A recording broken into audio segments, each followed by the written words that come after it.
నమస్కారం గురుగారు. నమస్కారం అమ్మా చార్మి. గురుగారు, రామ మందిరం ఎన్నో ఏండ్ల కళ అయోధ్య కరెక్ట్. చివరికి జనవరి 22న మనకి ప్రాణప్రతిష్ఠ చేయబోతున్నారు. ఇందులో ముందుగా అందరికీ గుర్తొచ్చే పేరు అనేది ఏమిటి అంటే రామభద్రాచార్యది. ఆయన బ్లైండ్ అయ్యి ఉండి ఆయన సాక్ష్యం చెప్పారంట కోర్టులో. అసలు ఆ సాక్ష్యం ఏమిటి? చాలా మందికి ఇంకా అరే ఆయన గుడ్డివాడయి కదా, ఆయన సాక్ష్యంని ఎలా కోర్టు ఒప్పుకుంది అని అడుగుతూ ఉన్నారు. అసలు ఈ రామభద్రాచార్యులు ఎవరు సార్? అసలు మనకి ఈ అయోధ్య గుడి ప్రాసెస్, లీగల్ ప్రాసెస్ అన్ని కంప్లీట్ అవ్వడానికి ఒక మోర్ దాన్ 20 years అయింది. నిజంగా దాంట్లో డిఫరెంట్ స్టేజెస్ లో హైకోర్ట్స్ నుంచి సుప్రీం కోర్ట్ స్టేజెస్ వరకు వెళ్ళి సింగిల్ బెంచ్ జడ్జ్ బెంచ్ ఉంటుంది, తర్వాత డబుల్ బెంచ్, ఇలా అన్ని స్టేజెస్ చేసుకుంటూ వచ్చి ఈ రామభద్రాచార్య అనేటటువంటి వ్యక్తి రెఫరెన్స్ వల్ల ఇది కేసు సుగమం అయిందనమాట, రావడం జరిగింది. ఎవరి రామభద్రాచార్య అంటే ఆయన సాధువులంతా కూడా ఏకమై ఆయనకి జగద్గురువు అనే బిరుదిచ్చారు. ఇప్పుడు ఎవరికి వాళ్ళు అలా జరిగింది ఒక్క జగద్గురు ఆదిశంకరాచార్య విషయంలోనే. సర్వజ్ఞపీఠం అంటే అందరూ ఒప్పుకున్నారు, 64 మతాల వాళ్ళు ఒప్పుకొని, సాక్షాత్తు సరస్వతీదేవే ఒప్పుకొని కొన్ని క్వశ్చన్స్ వేసి తర్వాత ఇంటర్వ్యూ పాస్ నువ్వు అని చెప్పి సర్వజ్ఞపీఠం సింహాసనం పైన శృంగేరి శారదామాత ఎక్కించింది. అలా అలా అలా అలా అవ్వాలన్నమాట సెలక్షన్. సో అలాగా యునానిమస్గా అయినటువంటి ఆ వ్యక్తి ఈ యొక్క ప్రొఫెసర్ రామభద్రాచార్య, ఆచార్య రామభద్రుడు. ఆయన ఏమిటంటే ఒక అంధుడు. ఆయన అవును, ఆయన కళ్ళు లేవు, పుట్టుగుడ్డి. 2 months లోనే ఆయనకి పోయిందనమాట. ఆయన పేరు మామూలుగా లౌకిక నామం ఏంటంటే పండిట్ గిరిధర్ మిశ్రా. ఆయన అసలు పేరు 14/1/1950లో జన్మించారు. బాగుంది. అయితే మరి ఆయన చదువుకోవాలి కదా, బ్రైలీ అనేటటువంటిది ఇలాగా మనము గుడ్డివాళ్ళు పాపం అందులో వాడతారు, అది కూడా నేర్చుకోవాలి. వాళ్ళ డాడీయే వాళ్ళ మమ్మీ నేర్పించినవే అలా చదువుకుంటూ అట్ ద 5 years వచ్చేసరికి ఆయనకు రామాయణ మహాభాగవతాలు వేదాలు అన్నీ నేర్చేసుకున్నాడు. మెమరీ పవర్ ఎక్కువ ఉంటుంది. ఎవరికైతే సృష్టి రహస్యాలు మనం బాగా గమనిస్తే హ్యాండిక్యాప్డ్ని తీసుకుంటే ఒక అంగములో ఈయన ఇప్పుడు గుడ్డివాడు, కళ్ళల్లో ఉన్నటువంటి శక్తి తగ్గింది కాబట్టి బ్రెయిన్కి వాళ్ళకి ఆ పవర్ ఎక్కడ యాడ్ అవుతుంది అనమాట. అలాగే అందువలన వాళ్ళకి మెమరీ పవర్ ఎక్కువ ఉంటుంది. ఇప్పుడు ఆయన అన్ని గుర్తుపెట్టుకున్నాడు. ఆ జ్ఞాపకం శక్తే మనకు అయోధ్య గుడి కట్టడానికి ఈ రోజున ఉపాధి అయ్యింది. ఎలా మీడియా అయింది ఎలా అంటే, ఆయన మంచి కోర్టు హాల్ ఉంది, కోర్టు సుప్రీంకోర్టులో జరుగుతోంది. అడ్వకేట్ మనకి ఆయన ఏం చేస్తున్నాడంటే వాదిస్తున్నాడు. బాగుంది. ఏమని వాదిస్తున్నాడు, ఎవరు ఈ ఈ కేసు ఏమిటి అని అన్నప్పుడు సాక్ష్యం చెప్పాలి. అప్పుడు శ్రీరామచంద్ర ప్రభువు అయోధ్యలోనే ఉన్నాడని నువ్వేం సాక్ష్యాలు చూపిస్తావని అడిగాడు జడ్జి. అడిగితే ఈ అడ్వకేట్ తెల్లబోయాడు. ఈ క్వశ్చన్ వస్తుందని అనుకోలేదన్నమాట పాపం ఆయన. ఎందుకని మామూలుగా లీగల్ ప్రొసీడింగ్స్ ఎలా ఉంటాయంటే జనరల్గా ఇది ఎప్పుడు కట్టారు, ఇది ఎలా చేశారు, ఏమిటి, ఇలా ఉంటాయి. థాట్స్, ఎవిడెన్సెస్, సర్కమ్స్టాన్షియల్ ఎవిడెన్సెస్ ఇలాంటి సబ్జెక్ట్స్ లాలో చదువుకున్నాడు. కానీ ఈ క్వశ్చన్ వస్తుందని మనం ఎక్స్పెక్ట్ చేయలేదు. అప్పుడు విట్నెస్ బాక్స్లోకి ఈయన వస్తాడు, ఈ అందుడు సినిమాలో చూపించిన హీరోలాగా వచ్చి ఒకటే చెప్తాడు. ఎక్కడ ఉంది అని అంటే ఋగ్వేదములో గైమినీ సంహితలో చెప్పబడి ఉంది ఫలానా ఫలానా శ్లోకంలో అని చెప్పాడు. ఇప్పుడు నాకు కూడా సేమ్ అదే క్వశ్చన్ వచ్చింది. నేను అయోధ్య ఒక 20 సార్లు వెళ్ళి ఉంటాను భక్తులందరితో. అయితే ఈ వ్యక్తే ఆ రామభద్రాచార్య అని నాకు తెలియదు అప్పట్లో. నేను ఆయన కలిశాను కూడా. 20 సార్లు మేము వెళ్ళినప్పుడు ఏం జరిగిందంటే, సీతమ్మ తల్లి వంట చేసిన ప్లేసు అని ఉంటుంది అయోధ్యలో ఇప్పుడు కూడా. అంటే అక్కడ గొయ్యి ఉంటుంది, పొయ్యి ఉంటుంది. ఇదంతా చూసి అమ్మ బాబోయ్ మన సీతమ్మ తల్లి ఇక్కడ ఈ కిచెన్లో వండిందా అని నేను ఎంతో సంతోషపడిపోయి దండాలు పెట్టేస్తున్నాను. తర్వాత రాముల వారు ఇక్కడ పుట్టారు, ఇలా హాల్స్ అన్నీ ఉంటాయన్నమాట ఈ పడగొట్టక ముందు. చూసి చాలా సంతోషపడినప్పుడు అలా చాలాసార్లు చూసాం కదా. ఈ లోపల దేవాలయం పడగొట్టారు అన్నారు, ఇలా జరుగుతోంది. అప్పుడు ఇటుకలు అందరి దగ్గర వసూలు చేశారు వీళ్ళు, శ్రీరామభూమి ట్రస్ట్ వాళ్ళు. పాలిష్డ్ ఇటుకలు డబ్బులు అలా వెళ్తే మేము కూడా కొన్ని ఇటుకలు ఇచ్చాం. కాబట్టి నాకు ఒక యాంగ్జైటీ ఉండేది, ఈ గుడి ఎప్పటికీ కట్టట్లేదు ఏమంటారా నాయన, నా ఇటుకలు ఇచ్చాము డబ్బులు ఇచ్చామని. సరే మేమంతా వెళ్ళినప్పుడు అక్కడ ఏమండి అసలు ఈ కోర్టులో కేసు జరుగుతుంది అంటున్నారు కదా, ఆ ఫైల్ చూడాలి నేను, ఎవరన్నా చూపిస్తారా, ఆ స్టేజ్ ఎంతవరకు వచ్చిందో కనీసం ఫైల్ చూపించకపోయినా చెబితే చాలు మాకు అంటే, అదిగో అక్కడ ఒక వ్యక్తి ఉన్నాడు వెళ్ళండి అన్నారు. ఆ వ్యక్తి గుడ్డివాడు, ఆయనే రామభద్రాచార్య. అక్కడ అక్కడ ఒక నోట్బుక్ కూడా పెట్టారనమాట. నోట్బుక్లో వెళ్ళిన వాళ్ళు అడిగిన వాళ్ళ పేర్లు రాస్తారు అవన్నీ కూడా. సో ఎవరికైనా చెప్తున్నాడు ఆయన, అంత సింపుల్ మ్యాన్ ఆయన అండ్ మోడెస్ట్ మ్యాన్.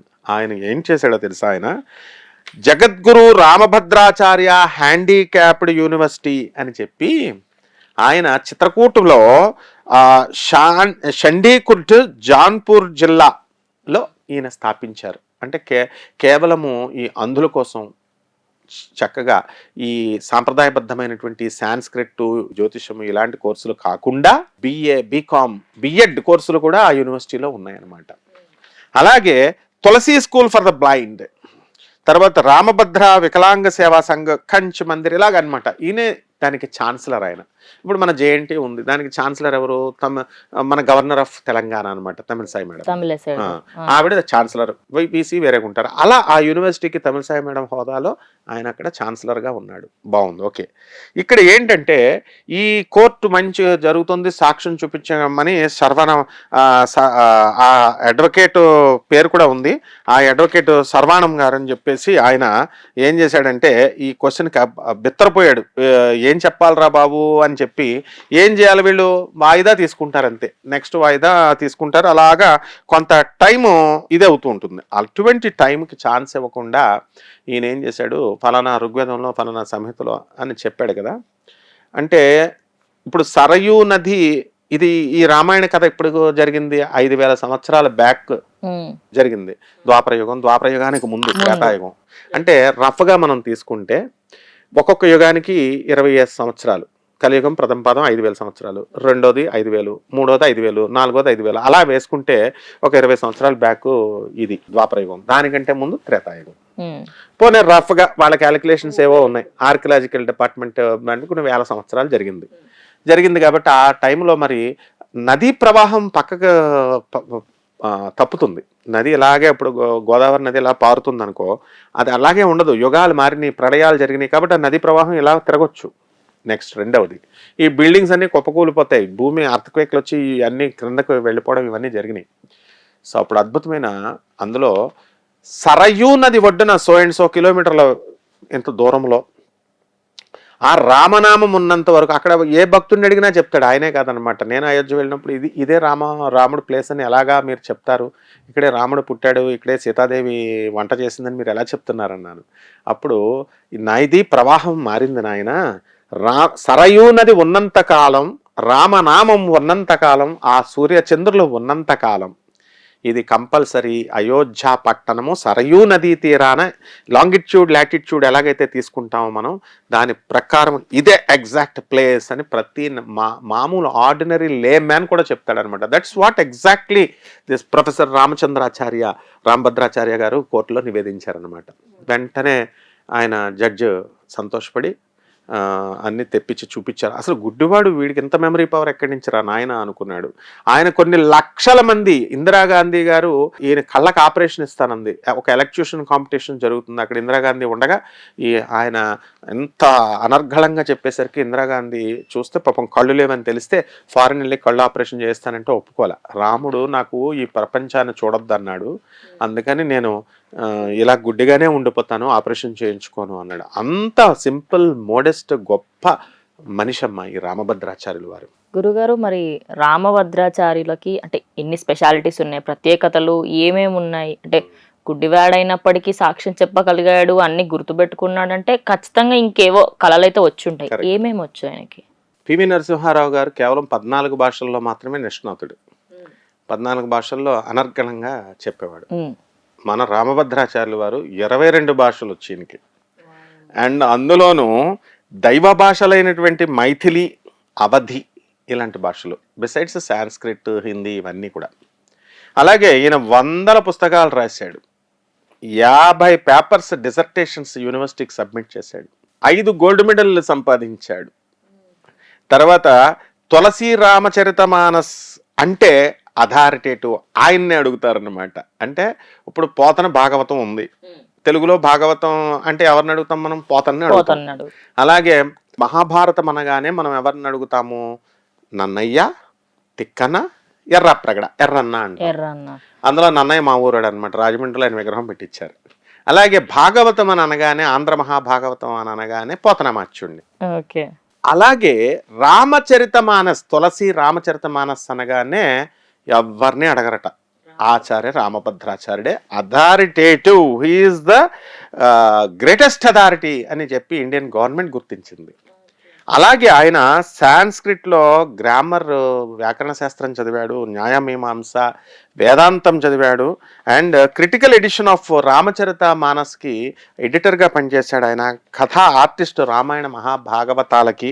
ప్లస్ ఈయన ఉన్న స్పెషాలిటీ అడిగావు కదా, ఈజ్ ఎ స్పిరిచువల్ లీడర్, ఆధ్యాత్మిక విప్లవకారుడు, రామానుజాచార్యుడిలాగా శంకరాచార్యుడిలాగా ఆధ్యాత్మికంగా ప్రభంజనాలు సృష్టించాడు. రిఫర్మేషన్, సొసైటీ పునర్నిర్మాణము, రెనోవేషన్ చేశాడు ఆయన. అలాగే ఎడ్యుకేటర్, మంచి ఎడ్యుకేషనిస్ట్, సాంస్క్రిట్ స్కాలర్, మంచి స్కాలరు, తర్వాత పాలిగ్లాట్, పోయెట్, మంచి మహాకవి, ఆధర్, రచయిత, టెక్స్టైల్ కామెంటేటర్, భాష్యకారుడు, మా శంకరాచార్యుల వారి భాష్యాలు ఎలా రాశారు అలా, ఫిలాసఫర్, మంచి వేదాంతి, కంపోజర్, ఎన్నో పాటలు రాశారు ఆయన, సింగర్, పాడారు, ప్లే రైట్, ఎన్నో నాటకాలు రాశారు, అండ్ కథా ఆర్టిస్ట్. ఇన్ని ప్రత్యేకతలు ఉన్నాయి ఆయన గురించి. మనం అసలు చెప్పడానికి ముఖ్యంగా గుడ్డి వాళ్ళందరూ కూడా ఈ కాలంలో స్టూడెంట్స్, అరే మా కళ్ళు లేవు అసలు, కనీసం కనబడదు, మనం ఒక్కసారి కళ్ళు మూసుకుంటే 1 minute ఉండలేము మనం కళ్ళు మూసుకుని ఏం కనబడక. అలాంటిది వాళ్ళ లైఫే ఎలా లీడ్ చేస్తారు, ఎంత మెజరబుల్ లైఫ్ వాళ్ళది. కానీ దాన్ని సొసైడ్ చేసుకుంటే మంచిది అని అనుకునే కాలంలో ఆ జీవితాన్ని ఆస్వాదించాలి, సొసైడీలు చేసుకోకూడదు అని చెప్పి గుడ్డి వాళ్ళందరికీ కూడా వెనుక ఉండి వెన్ను తట్టి వాళ్ళ విశ్వవిద్యాలయాన్ని స్థాపించి వాళ్ళకి బిఎడ్, బిఏలు, బీకాములు, ఈ సాంస్క్రిట్ ఎవరికి ఏది నచ్చితే ఆ శాస్త్రాలన్నింటినీ కూడా చదువుకొని వాళ్ళ కాళ్ళ మీద వాళ్ళకి గవర్నమెంట్లో పోటీ పరీక్షల్లోకి వెళ్ళి గవర్నమెంట్ ఎంప్లాయీస్గా వీళ్ళందరికీ జీవితాలను ఇచ్చాడు, పెళ్ళిళ్ళు చేసినటువంటి మహానుభావుడు అనమాట. అంత గొప్ప వ్యక్తి ఆయన. గురుగారు, ఈ రామ్ మందిర్ కేసుకి సంబంధించి అడ్వకేట్ ఎవరు, అంటే ఈ కేసులో అంటే భయపడ్డారు అని ఒక చెప్పారు, అసలు ఆయన ఎవరు? పరాశరన్, ఆ లాయర్ గారు. మెయిన్గా వాళ్ళకి ఆఫీస్ లేదు, శ్రీరామ జన్మభూమి ట్రస్ట్ వాళ్ళకి ఫస్ట్ కేసు వేసినప్పుడు వెయ్యాలి, 20 సంవత్సరాల బ్యాక్ స్టోరీ అది. వాళ్ళ ఆఫీస్, వాళ్ళ ఇల్లునే, ఆయన ఇంట్లో నుంచే ఆయన కేసు వేసాడు, బాగున్నాడు, జడ్జి ఆర్గ్యుమెంట్స్ అన్నీ జరుగుతున్నాయి. కానీ మరి ఈ ఆధ్యాత్మికంగా నాలెడ్జ్ లేదు కదా ఆయనకి, పురాణాలు ఇవన్నీ రావు పాపం ఆయనకి. ఈ సరైన ఎలా ప్రూవ్ చేయాలో అర్థం కాల. అందువలన రామ భగవానుడే ఈ యొక్క, ఇప్పుడు దేవుడికి ఏంటంటే శృతి స్మృతి పురాణానాం అంటే దేవుని యొక్క వాక్యమే ఈ శృతి అంటే, పురాణము అంటే విష్ణుమూర్తి చెప్పాడు, శివుడు పార్వతికి చెప్పినట్టుగా వస్తాయి అన్నీ కూడా కథలు. అందుకనే ఈశ్వరవాచ, పార్వతి ఉవాచ అని వస్తాయి అన్నమాట. కాబట్టి ఈ పరాశరన్ గారు ఈ సమయంలో వేరే మళ్ళీ పండితుల దగ్గరికి వెళ్ళి వాళ్ళ అభిప్రాయాలు తీసుకొచ్చి సబ్మిట్ చేయాలనుకునే ఛాన్స్ ఇవ్వకుండా ఆ రామచంద్ర ప్రభు యొక్క జీవితానికి అంకితం చేశాడు. కాబట్టి ఆయన సేవకి ఈయన వచ్చి ఇమీడియట్ ఆ ప్రాబ్లమ్ని సాల్వ్ చేసేసాడు, and he became the hero. And మంచి పాత్ర ఉంది ఆయనకి ఇప్పుడు ఈ రామ మందిర నిర్మాణంలో, కీలక పాత్ర. He became a strong pillar అనమాట. ఆయన వల్ల మనం ఈ కొత్త జనరేషన్లో భూకంపాలు వచ్చినా సరే ఆ దేవాలయం పడదట, అంత స్ట్రాంగ్ టెక్నాలజీతో కడుతున్నారు ఇప్పుడు అయోధ్య. సో జనవరి 22న స్టార్ట్ అవబోతుంది, ప్రాణ ప్రతిష్ఠ చేయబోతున్నారు. ఇండియన్స్ అందరికీ ఇదొక, మెయిన్లీ హిందువులకి ఇది గొప్ప విషయం అనే చెప్పుకోవాలి. ఎన్నో పోరాటాల తర్వాత మనకి మన రాముడు మళ్ళీ ఆయన ప్లేస్ లో ఆయన్నే ఉండడం జరుగుతుంది.